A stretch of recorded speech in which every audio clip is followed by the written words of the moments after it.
Hello, everyone. Bonjour. Welcome to the Your Overseas Home webinar on buying in France. It's great to have you with us, whether you're watching live or our recorded version, which is available through the Your Overseas Home YouTube channel. You're watching this hopefully because you're interested in purchasing a home in France and maybe even moving there. And perhaps you're even ready to start looking seriously for a property. But just how ready are you? So the aim of this session is to ensure you're in the best possible position to move forward with your purchase, which means having the right people helping you along the way and knowing what needs to be done to make your transaction or move there a success. To do this, we'll be meeting and chatting to three specialists, your dream team, if you like, whose combined expertise should make your real estate purchase in France a smooth, enjoyable, and most importantly, a safe experience. If you're about to start property hunting in France, the next hour should be invaluable preparation. So let's meet our experts. They are a French property consultant, someone who specializes in helping foreign buyers find their ideal home, and they do specialize in southern France or the Riviera, and that today is Fabienne Bisset from Halkin Riviera. And then second, we also have is an independent bilingual lawyer, or avocat, I think he's called, who today is Hervé Blattery from Tees Law. And last but not least is your currency specialist, who is Danny Cook from Smart Currency Exchange. Hi, Danny. Welcome to the three of you. Thank you for being here. We're lucky to have such a broad range of knowledge and experience on our panel. So they've each given up time to be here, so let's really milk them for information during the time that we've got them available. So we've got a Q&A format for today's session. We've got about 60 minutes. We might be able to go over. Let's see how we go. I'm going to address each of the panelists individually with some questions, cover off all the key points in their specialist areas that we think you should know if you're looking to buy in France. Now, they'll also get them to introduce themselves and say a bit about their experience and how their companies help you. We want to hear from you as well, our audience, so you do have the opportunity to ask the panelists questions in real time. You should be able to see their questions tool on your dashboard. If you just type a question in there, I'll pick them up and then I'll field them to the panelists. So just to remind you, it is being recorded, this session, so you can revisit it afterwards on the Your Overseas Home YouTube channel.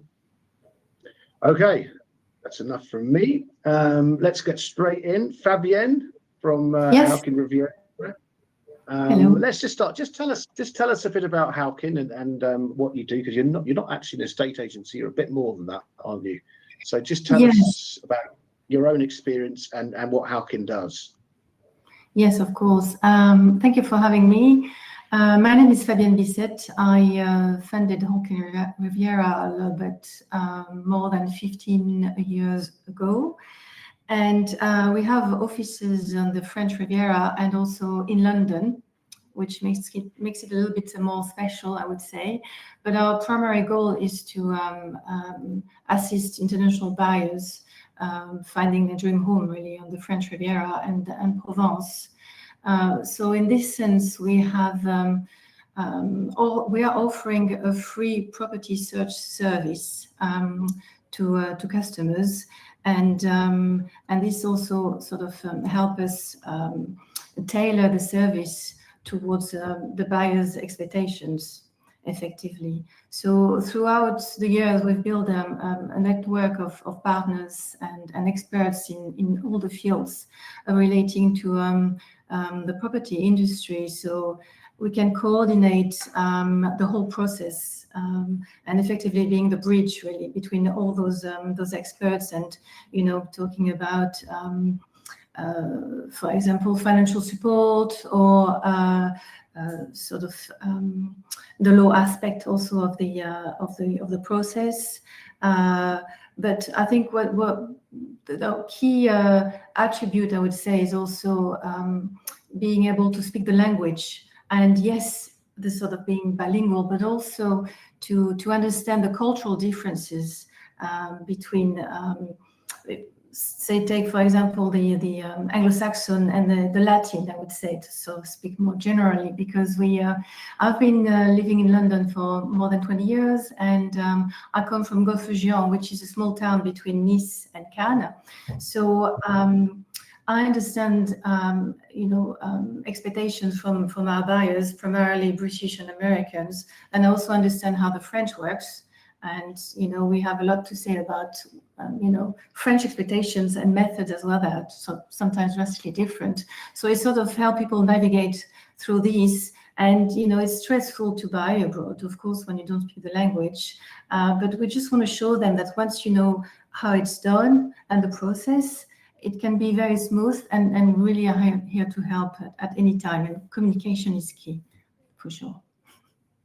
Okay, thank you very much. We'll nail down some of the intricacies of your role and how you help people in a minute. But just tell us about where you specialise, because I think you focus more on the Riviera and Provence. Is that right?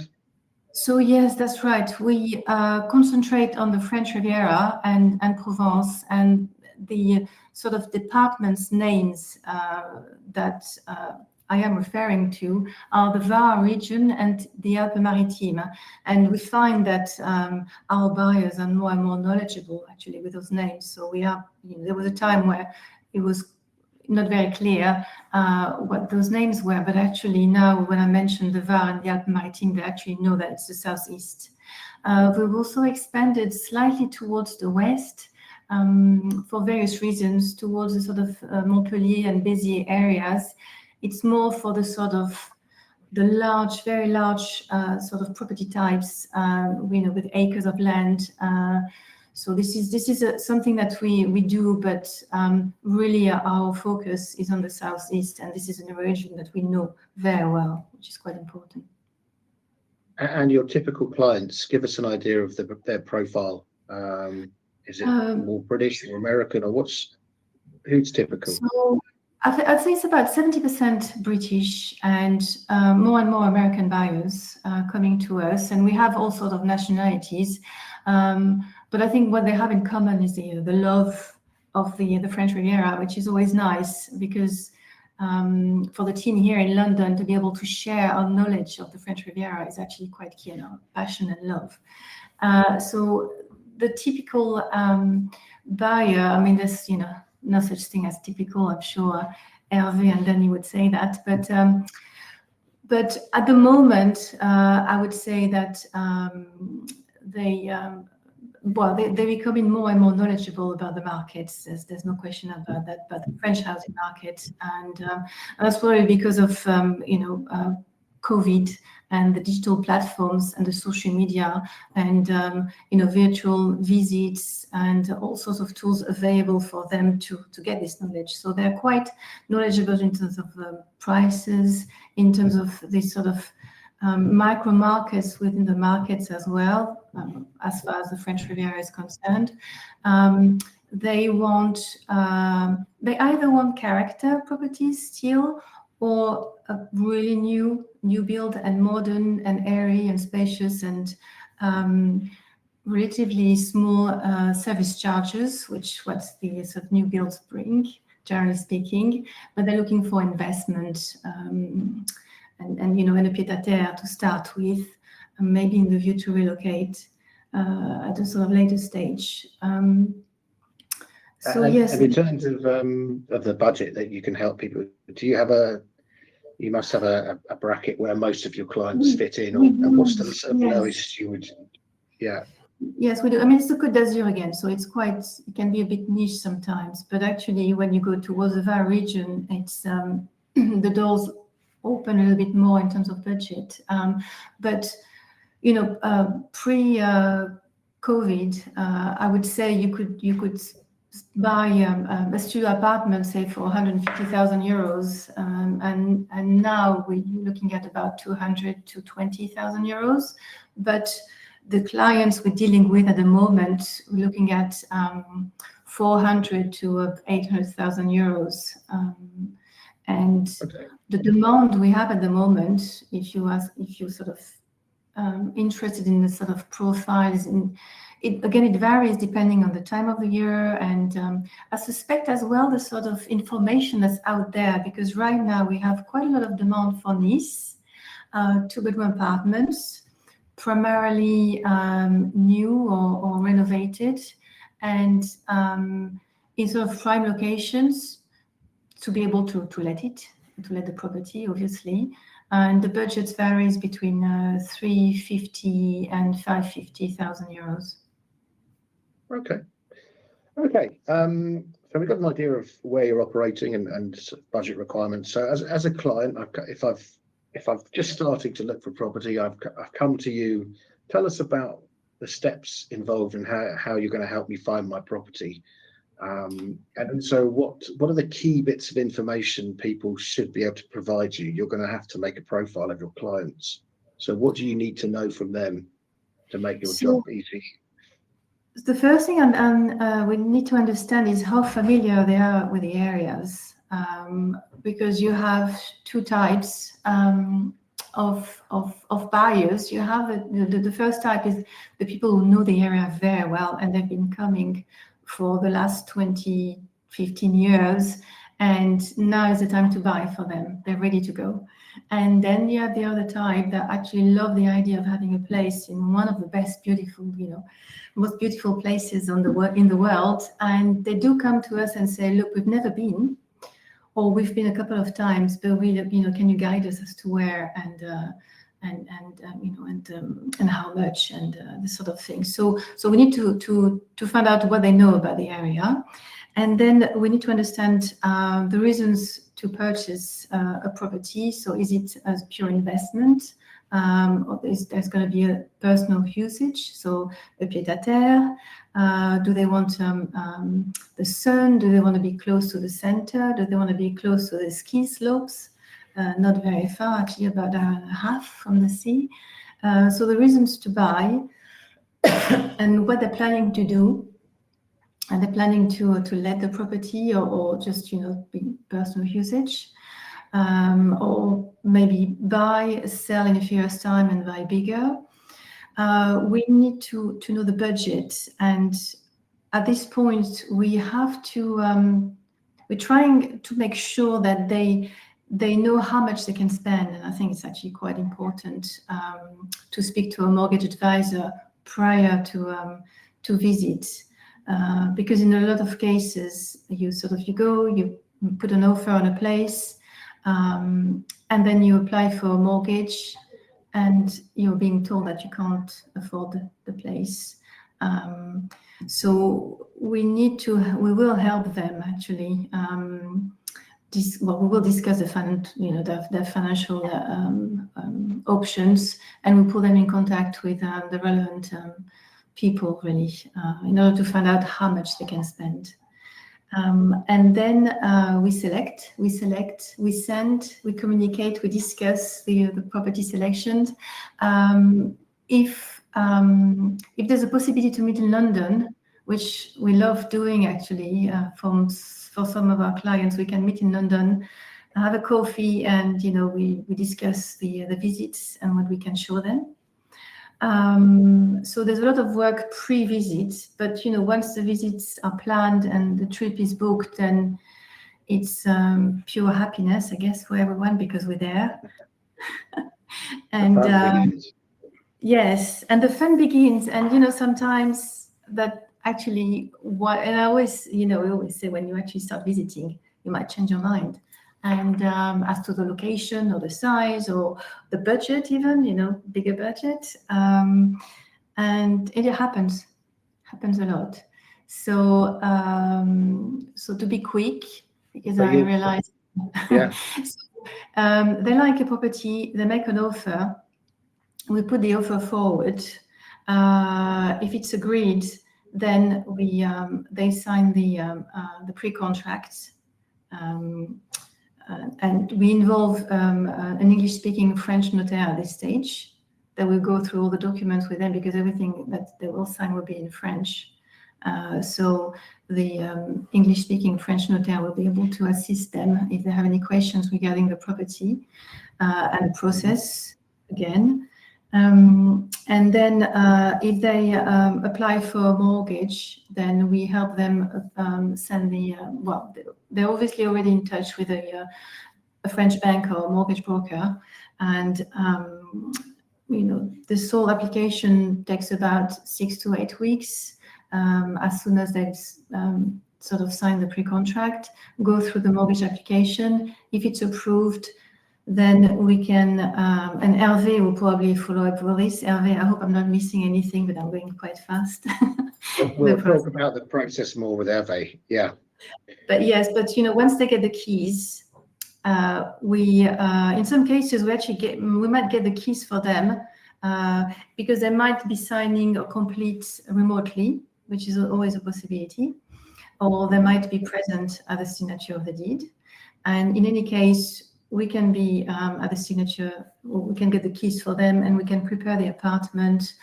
We have a number of people we work with actually who would do the post-purchase, and water, electricity, internet, whatever they need really. And but the key for us is to communicate, to make sure they actually understand everything everything that involves in the process.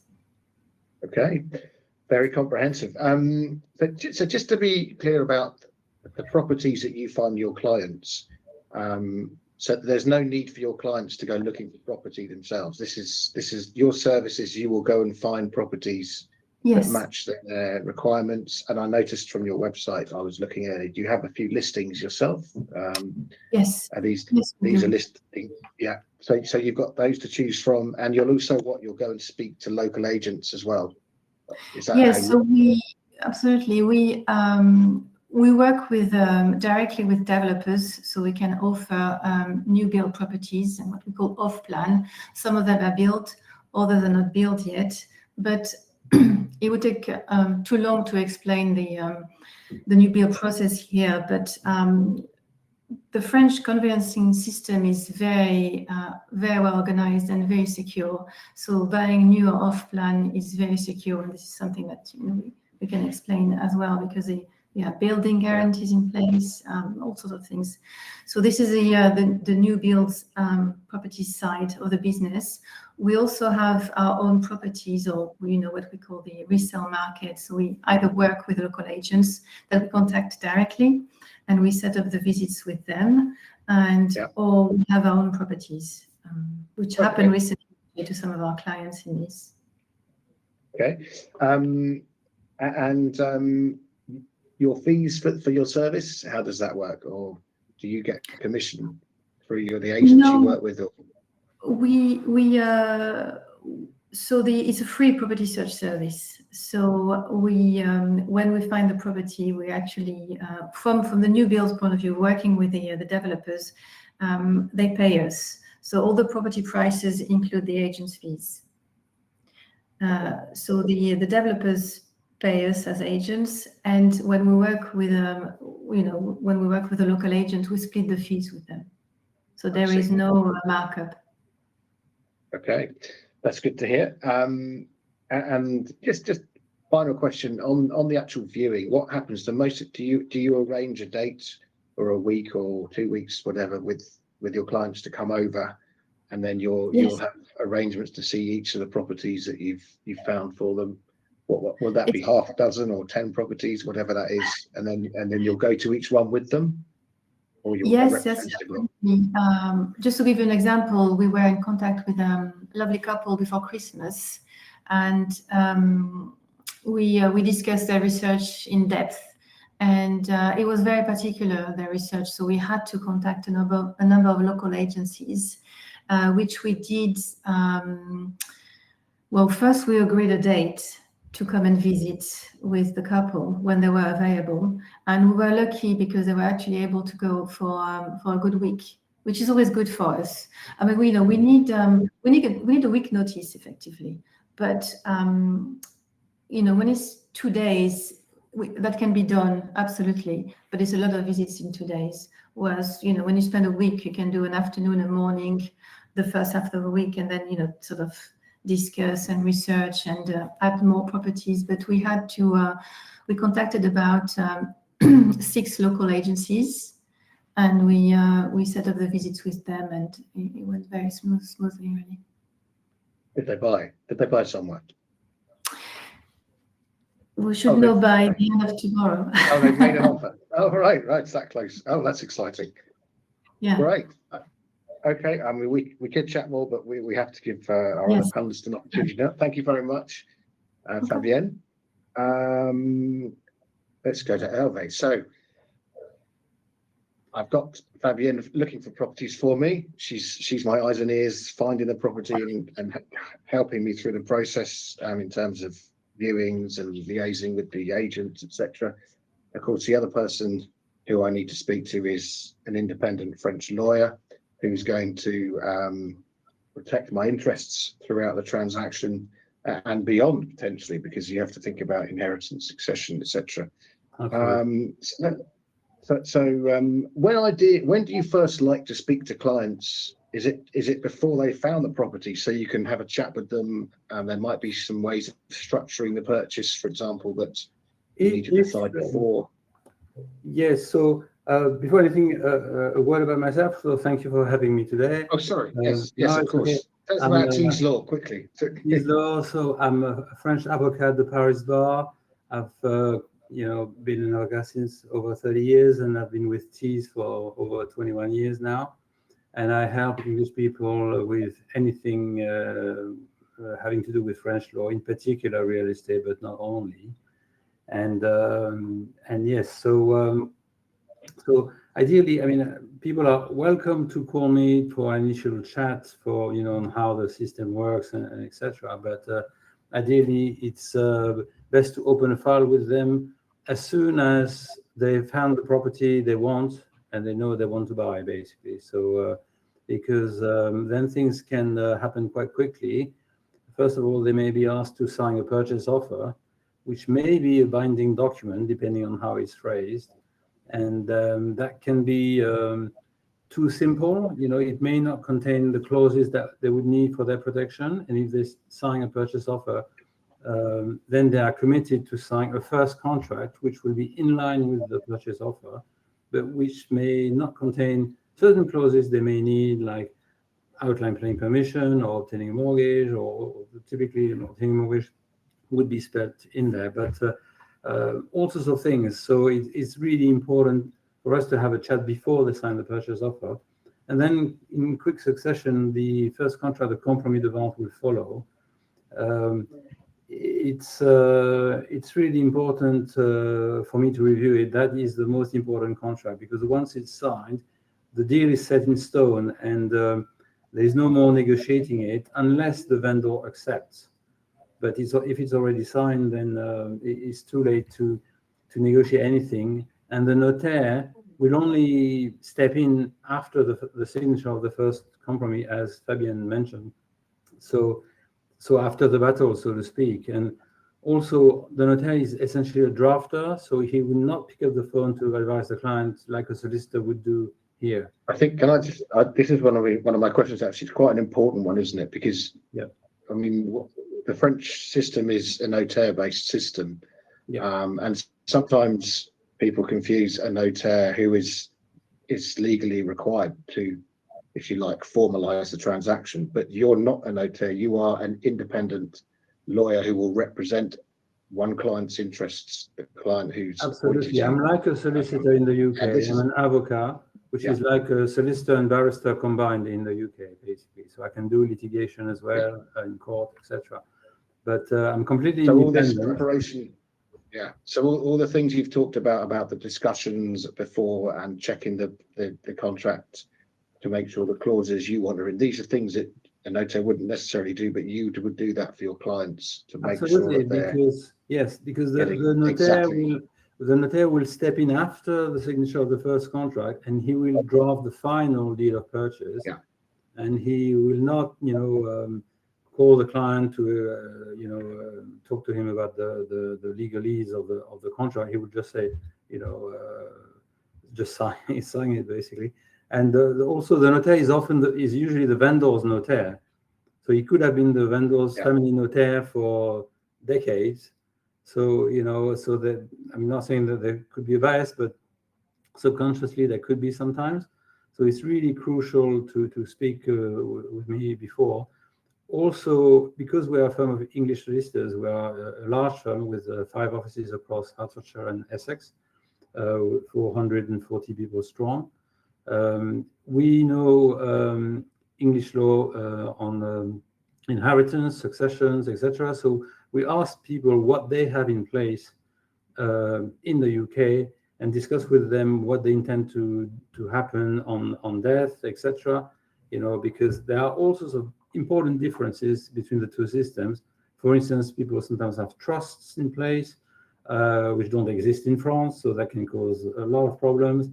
Other times, the notaire who doesn't know English law may recommend a certain setup which will cause a disaster with HMRC in the UK. And things like that. So it's really important to review all those questions together beforehand, because we can structure the purchase accordingly. And you have forced heirship as well, don't you, in France? If you have forced heirship, left on. It's possible to get around this, however, thanks to the 2012 regulation, which came into force in 2015, by having a clause in a French will electing English law to apply based on the nationality of the testator, which will be British. So for British people, that will work, and we can circumvent the rules on forced heirship. There is a recent statute which came into force in France, which basically allows children to challenge things which have been put in place to circumvent their forced heirship. However, that statute is actually against the provisions of the European regulation, and therefore will disappear at some point, because it goes against a treaty which has superior value, and it's actually being challenged at the moment before the European Court of Justice. So, you know, that will not survive. And in fact, that law was passed to combat the effects of Sharia law for Muslim women, but kind of had the collateral effects as well, if you will. So yeah, but that needs to be borne in mind. But it's not a problem going forward, I don't think. Okay. Okay. Thank you. So just going back to the process of the purchase, the steps. So someone's found a property with Fabienne, for example, and they've made an offer. It's been accepted. You mentioned this. You might be asked to sign what did you call it? Like a reservation contract. Yeah. So just tell us what purchase offer. So what happens from that, and from that on to the completion? Just quickly, the different steps. So absolutely. So if the offer is accepted by the vendor, then it's signed by everybody. Then in quick succession, there is the compromis produced by the agent, the compromis de vente, which is the first contract. It is a binding contract, so that secures the deal in stone. And typically, there is a penalty clause in that contract, providing that either party refusing to complete after signing the contract will be liable to the other for 10% of the purchase price. So, which is, you know, I mean, the amount is negotiable, but the norm is 10%, which explains why there is no gazumping in France, basically, unless people are willing to lose 10%. And there was this even happened upon the sale of one of the most expensive properties in France, actually, in the south of France, I think it was. And the vendor and the buyer refused to buy, I think, at the end, and was liable for 10%. And the property was many millions worth, and you know, and the penalty was accordingly 10%. So after the compromise signed, it is notified to the buyer, now electronically. In the past, it used to be by recorded delivery letter, and that triggers the clock for 10 days. So during those 10 days, the buyer can decide to walk away for any reason whatsoever. Okay, so by notifying the agent and the vendor, so no reason needed. But after that, the contract is binding. Okay, so the cooling off period is a public order rule, so it can't be contracted out of. No matter what the contract says, it can't be contracted out of. And so then the contract is binding. Then it's notified to the notaire at that point, who then becomes aware of the sale. He will start his investigations on the title, etc., a bit like a solicitor in the UK would do. Takes about 3 months for him to be ready, typically, to produce the deed of purchase, the final deed of purchase. Sometimes it can be quicker, but very often in France there is a preemption right, which in favor of local bodies. They're usually not interested in the property, and they have no money either. So usually, I've seen it happen in a few cases for agricultural lands, but they can basically step in if they're interested in the property and buy instead of the buyer. Now, very often, so the notaire would write to them and say, "Are you interested in the property?" They often don't reply, so they have 2 months to reply, and often we have to wait for the 2 months to be up before they can be deemed to have waived the right to buy the property. Then, when the notaire is ready, he will circulate the draft deed of purchase with all the annexes. So it will be a much longer contract actually than the first one, with the root of title, etc., etc. It's essential to review it as well, because it actually supersedes the first contract, and sometimes things appear which nobody was aware of before. So it's quite important to iron out everything by reviewing it.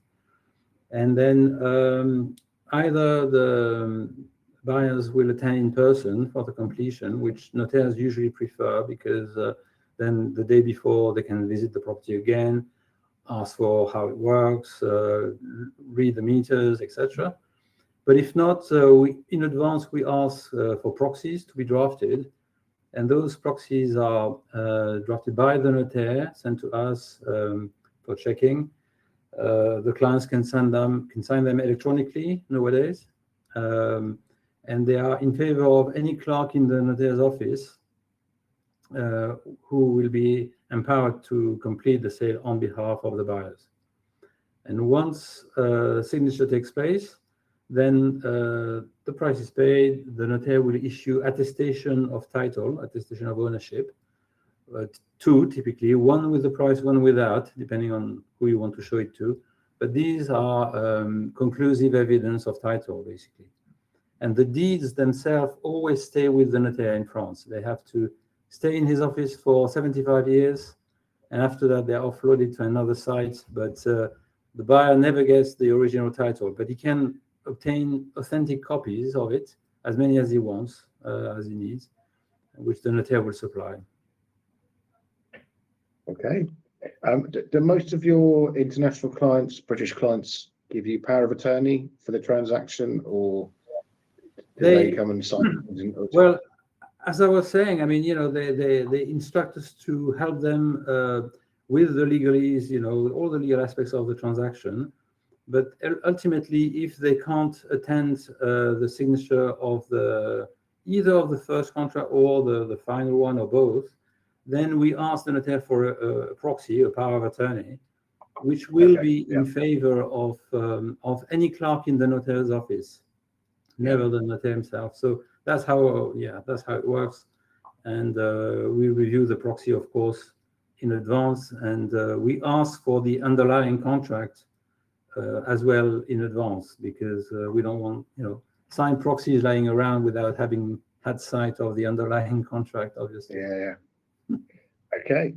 And can we give our listeners an idea of the costs that come with a French property purchase? So your fees, your taxes, notaire fees, all that. What do they need to budget? Yeah. So in France, a purchase for a property over 5 years old, so it's not a new build, because in case of new build, it's TVA and VAT, which would apply.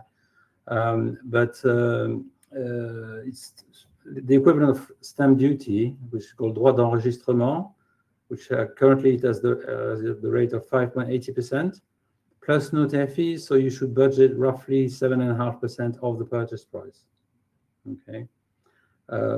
My fees, I work on an hourly rate, which is currently £310 an hour plus VAT, which might go up on 1st of April to 325, I believe. it's difficult to say. Each case is different. Some purchases are very simple. Some are more complicated, and we only find out once we get the documents if they are complicated or not. But you could have easement issues, title issues, planning issues, etc., etc. So we give an outline budget at the outset. It's often to the tune of £3,000 per VAT. Can be more, 4,000 or even 5 in rarer cases. But yeah, I mean, it all depends on what we find. So we give a bracket, but we only charge for the time effectively spent, basically. Okay. And you actually charge in pounds, in sterling, too, yeah, euros, because you're in the UK. Yeah, absolutely. So yes, okay. So in terms of expenses, that's what we can say for the buyers. If they want a survey, a structural survey, we can help them arrange that. There are some English surveyors in France, but that is at their cost, because French people just buy the property like that without survey. So what happens with well, and who pays the actual agency fees in France? It's the vendors, is it? Well, normally yes, because I've heard about prices. It is the vendor giving mandate to the agent to sell the property. So normally, yes, that would be borne by the vendor. However, sometimes the contract is drafted so that it's put at the charge of the buyer. The reason being that in that case, stamp duty would not apply to the agency commission. But for the buyer, it doesn't really matter. What matters is what comes out of his pocket ultimately. So the dressing up really is a bit irrelevant. What matters is how much comes out of his pocket in the end. Because I've heard of some agents advertising prices without fees and things like that. Have you heard of this? And it can be confusing. But yes, no, it's important to check what the decision is on that front, and also the fee, the agency commission is freely set. So it's often to the tune of I think 5%, but it varies on the price of the property. Normally, the higher the price, the lower the percentage of the commission. But the negotiator will, I think, agree, Fabienne. No. I was just thinking. No, you're right. I mean, it's. I haven't seen the agent's fees included in the asking price for a very long time. So maybe it depends on the area in France. I don't know, but for us, it's always clearly stated, and it's a sort of a given now, effectively. And yes, the commissions on resale. Resale it varies a lot, as you said. It's on average it's 5%, but to be discussed with the vendor, obviously. Some agents will charge me that. Here you go. The key thing is to always ask and check, and then you can't be caught out. Yeah. Great. Thank you very much, Hervé. Really interesting. You're welcome. Lots to take on board, but let's move to Danny now at Smart Currency Exchange. Very quickly, Danny, just give us an introduction to the Smart Currency Exchange and a bit about yourself, if you like. Yeah, certainly. Thanks, Richard. Afternoon, everyone. So I'm here representing Smart Currency Exchange. We've been around since 2004. We've helped about 50,000 people in that time purchase property overseas, transfer about £4 billion overseas each year to help people with that. I'm one of the account managers at Smart Currency Exchange. So do speak to a lot of people buying property overseas to help in the main with the currency and budgeting process. That's what we do in a nutshell. Okay. So we've been talking a lot about fees and costs. Everyone wants to know what the costs are going to be. And the sad thing is that too often people forget about, or they overlook the moving the money between England and France, or America and France, until it's too late, or they don't use a specialist. And that ends up costing unnecessarily more money than it needs to. So let's just talk about why Smart Currency Exchange are a currency specialist why they're so useful and important as compared to using, for example, a bank to move money from the UK to France. And why, and while you're doing that, just tell us about the exchange rate and why it's not something you wanted to sort of tap into at the point of signing on the completion document, because it's something that's moving all the time, and it does affect your budget. Yeah, absolutely. I'd say there's a few reasons why people tend to use a currency specialist over their bank. First couple, first one is purely from a pricing perspective. So from a bank, you'll often get quite high fees for doing an overseas transaction, and also an exchange rate offered that will actually be quite far away from where the actual market is transacting at. So that can become costly, when you're looking at a large currency transfer. Getting a rate that's several percentage points better is, of course, going to be beneficial. Secondly, I would say is, from a customer service perspective. So banks will do the transaction for you. You can go down there and you can send the money through a bank, but it will be a very transactional service that you get. And then, if you then have to call them post-transaction, anything like that, it can be quite tricky to actually get hold of anyone at a bank, going through web chats or robots or something like that when you call in, which not many people like. So we offer a personalized account manager service, where at the point of opening an account, you get assigned to a dedicated account manager, who is then essentially your sole point of contact throughout that entire journey. So that's what a lot of our clients like, is the fact that you get that sort of human to human assistance in the process of transferring such a large sum of money over. And then you've also, I think you touched on it there, but another thing to consider is the fluctuations in the exchange rate. So of course, when you're buying a property overseas, that offer is going to be accepted in euros. But if you're holding pounds or dollars or another base currency, then the cost to you in that base currency of the property is going to be constantly fluctuating based off what the relevant exchange rate is doing. And of course, exchange rates are impacted by so many factors geopolitically, economically, that are totally out of your hands. So that's essentially where we come in to try and help people in that budgeting process of working out what it's all going to cost between the two currencies, and come up with a solution on a currency perspective that's going to be best for them. Yeah. It's a strange concept, isn't it, when you buy something but you don't really know what it's actually going to cost you when you come to take hold of it, because it's say 2-3 months time, because of the exchange rate, and it's something that people just don't think about. But you guys are there to help with this, and so this is why you like to speak to clients before that they even find a property to buy, so you can sort of make a strategy, if you like, make a plan, assess their approach to risk, if they want to wait a bit longer before they exchange their money. But it really is something that shouldn't be a split-second decision, should it? Because we're talking about a lot of money here. You're not buying a bit of holiday money from a bureau de change. You're spending your life savings for a lot of people, and it is worth it. It takes planning, doesn't it? So you like to sit down with people, talk to people on the phone, and to get an idea of how they're thinking about planning it. You guys, this is what you guys do. You work with people buying abroad, so you understand that it take time. There can be delays. You need to think about things that might impact the exchange rate between the point of agreeing a price and completing, and that's what's so important. You talked about ways of minimizing people's exposure to the exchange rate during the transaction. So just tell us about some of the solutions. Well, there's one particular one, isn't there, of buying your currency with a forward contract. Just tell us how that works and why it's so valuable to people buying overseas property. Yeah, absolutely. Yeah, so full contract, probably one of the most popular ways in which people tend to go about it when they're buying a property overseas, because in essence it allows you to lock in the exchange rate.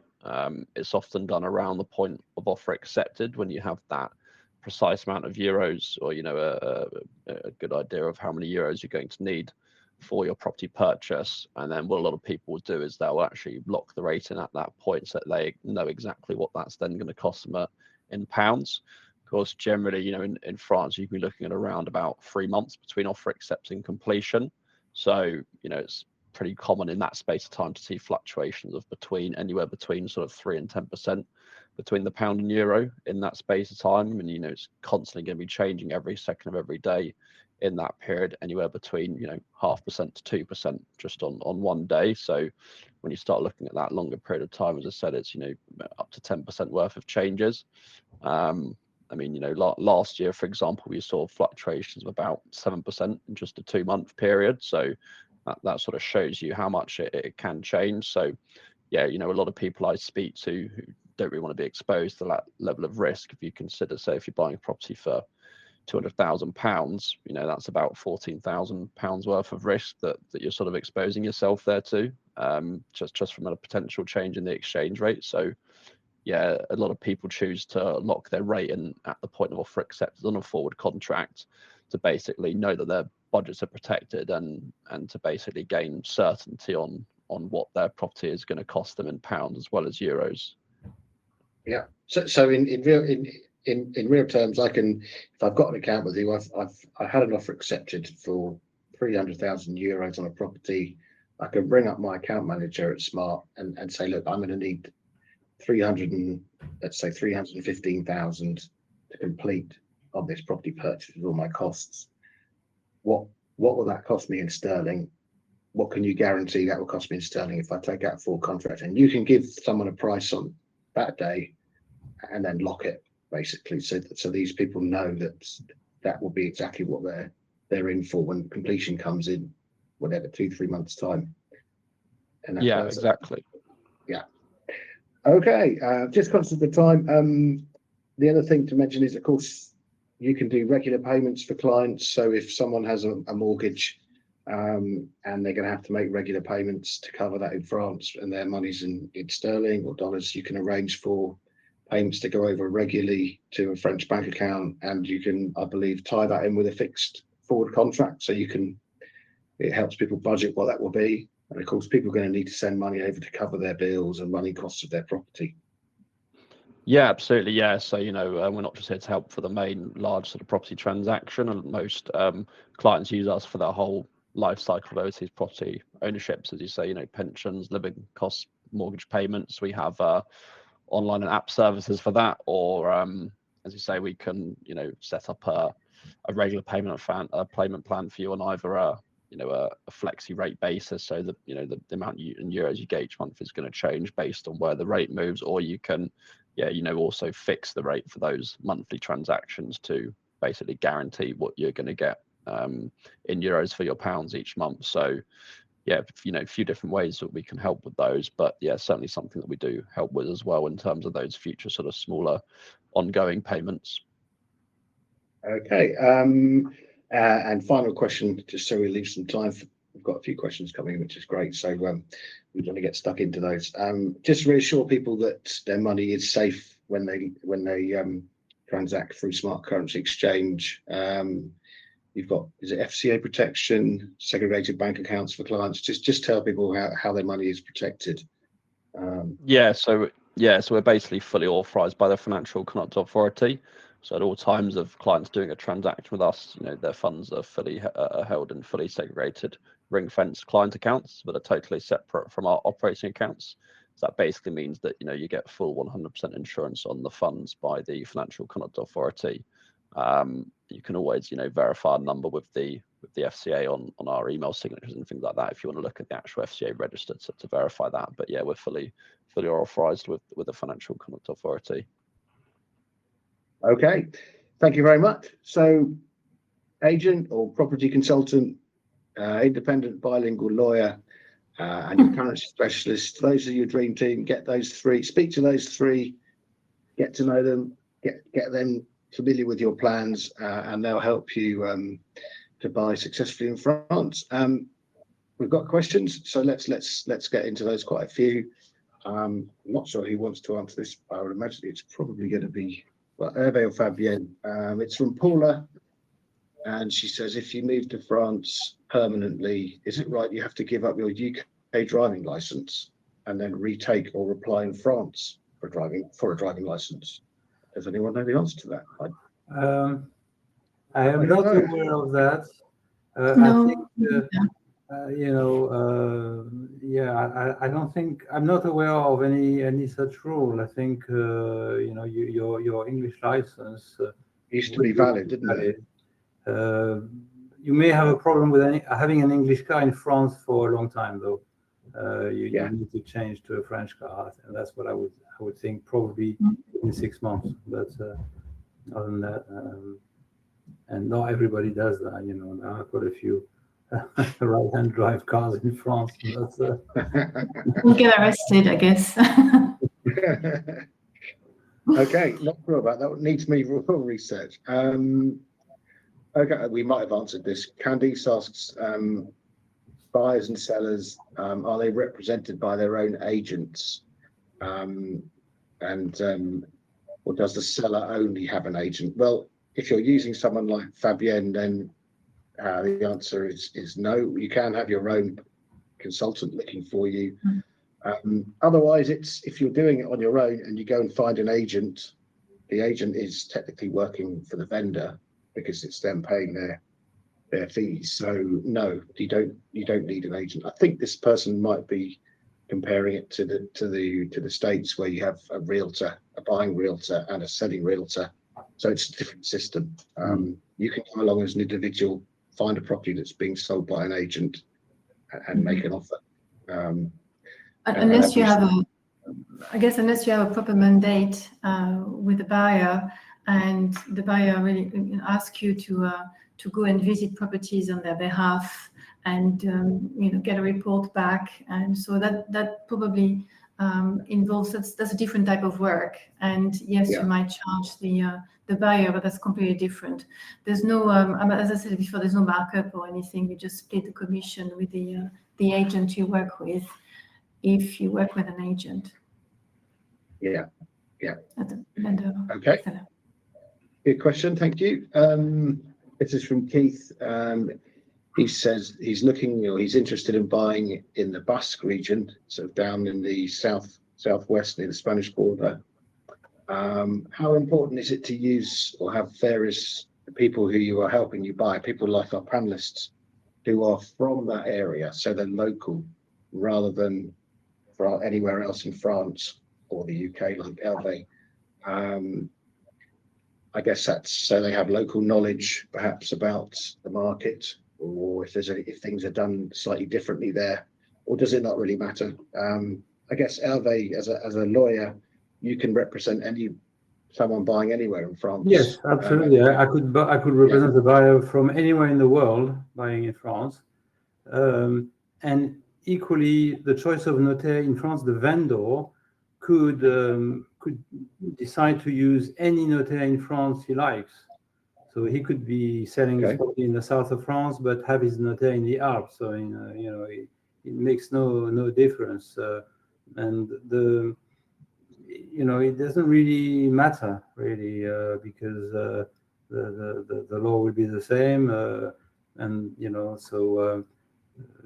mean, the notaire's local knowledge would only be important if, for example, there are issues around planning consent or things like that, but other than that, it doesn't really matter. No.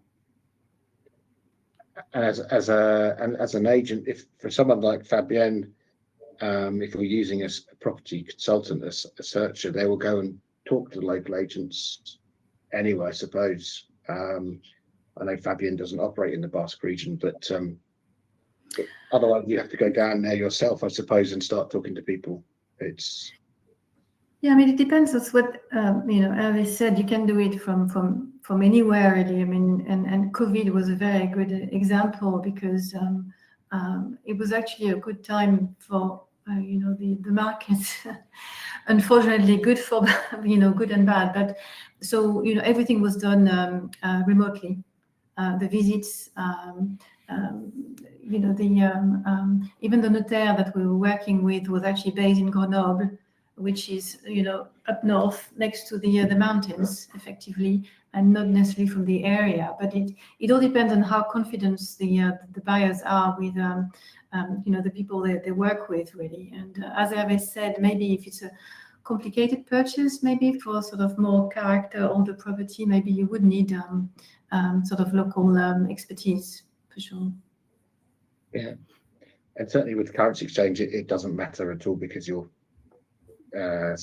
you're sending money to France. It doesn't matter if it's coming through, if someone based in Paris or wherever. If it's coming, the main thing is that you're using a secure and an experienced currency specialist. So I hope that answers your question. Here's an interesting one. This is a Hervé question for sure, from Laura.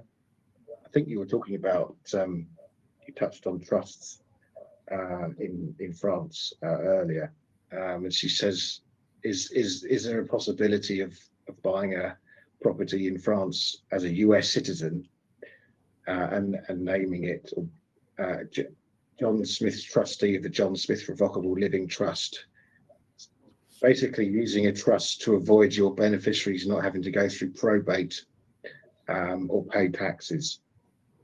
No. In short, the answer is no.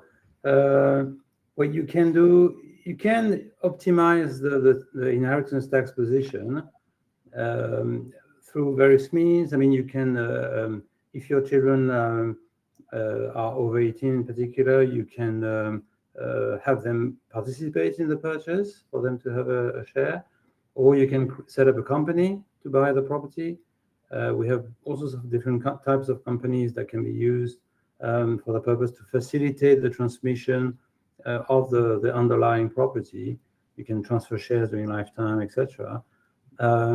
But there is no, there are certain clauses whereby, there's one called the taunting clause, whereby different people buy together. There's a taunting clause which creates an uncertainty as to who owns the property, and the one who dies first is deemed never to have owned it. But it's not necessarily tax-wise the best solution, because it's assimilated to a sale pretty much. So yeah, no, there are things that can be done to optimize, but we need to look at the particular circumstances. I start with what are the wishes, what is the ultimate goal that is looked for, and then, sorry, the light is sorry about that. Moving off. Yeah, so what the people want to achieve, and then we work backwards from there, and put solutions in place. But it's a good question, because you certainly don't want to put a French property in trust. The trust exists in France, and there is quite punitive tax legislation in France for foreign trust holding foreign property, with yearly declarations upon settlement, and then thereafter every year, and hefty penalties in case of failure to do so. So it is quite important, and that's why, and certain setups which a notaire may recommend, like a dismemberment of title between usufruct and bare title, for instance, which works brilliantly well for French people in France, but that will not work in the UK vis-a-vis HMRC, because HMRC does not recognize the concept of usufruct. So it's quite technical, but basically that shows that we need to look at all these questions in advance. Yes.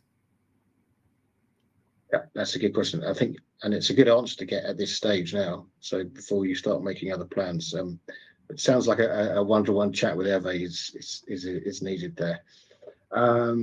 I've just been told that we can't really go over, so we've got a couple of minutes left. I'm going to pick some questions that I hopefully won't be too complicated to answer. Here's a good one. So once you bought a property in France, what taxes are you expected to pay? Or well, let's talk about just the running costs of owning a property in France. So not including income tax. Let's say it's a second home. What are your costs going to be? Typically, it would be the utilities, drainage, etc., like in the UK. And there are two taxes. One is the taxe foncière, which is a property tax, and the other one is the habitation tax d'habitation. They are all local taxes, so they can vary fairly significantly from one area to the next. So you should inquire beforehand about the level of taxes. But yeah, and those taxes added together amount to the UK council tax, for instance. In areas of tense occupation, as we call them, you know, where accommodation is scarce, there can be an issue of tax on vacant homes that exists, but not usually in touristy areas like we're talking about here. I mean, it's you know, in cities basically that can be a consideration to have. That's it. Okay. Last one for you, Danny. So We've had a there can currency be also question. wealth tax if the property is worth over, say, 1.3 million euros. Yes. Okay, oh, that's a good one to know. Okay, which a lot of properties are in the Riviera. So yeah, Danny, from Keith, forward rates, the forward contracts. Does it matter which country you're resident in to take a forward contract out? So if you're an American citizen using Smart, or you're, yeah, no, not really. We can help with Asian, most of the sort of, you know, major currency pairings and a suite of minors, and then we can help people based in you know, most countries as well. So yeah, it's always worth getting in touch, and you know, we'll certainly see if we can help. Okay. Just to say the questions that haven't been answered, I believe we will get round to answering them after this, and then the answers will be emailed to the people who've asked the questions. So we just haven't been able to answer them in this session live. So don't worry, we will get to them. Sadly, that's our allotted time for this session, though. Thank you very much to everyone who's watched live and for all those questions. It's great when we get so many coming in. And of course, thank you if you're watching a recorded version as well, available on the Your Overseas Home YouTube channel. Big thank you to Fabienne from Halkin Riviera, Hervé Blattery from Tees Law, and Danny Cook from Smart Currency Exchange. Make use of these guys and their expertise and their experience. These are the people who will make your dream of owning in France come true, and make sure it all happens smoothly and without problems. You can get in touch with them directly. We come through the team here at Your Overseas Home. Before we sign off, we've got to save the date for you as well. It's our biannual virtual event, which is happening on the 21st of March. And it's a real-time online event. So you register, you enter the online community, the event, and you can talk to people like our panelists there, but they'll be there from all countries, from lawyers to Smart Currency Exchange to agents to financial advisors, answering questions, questions about buying and moving to a whole range of countries. There will also be seminars, a bit like this session today, that you can join and make use of. And because it's online, you don't need to queue or get in your car. You can join in from the comfort of your sofa at home. And there's a link on the screen now to register for the event free. And a small request, if you have found this useful, the team here would appreciate a review on the review website Trustpilot if you have a few seconds. Otherwise, that's it from us. Thank you very much again, panelists. Appreciate giving up your time. And everyone watching, good luck with your plans to own a property in France. Thank you. Thank you. And good Thank you night. very much. Thank you. Bye-bye.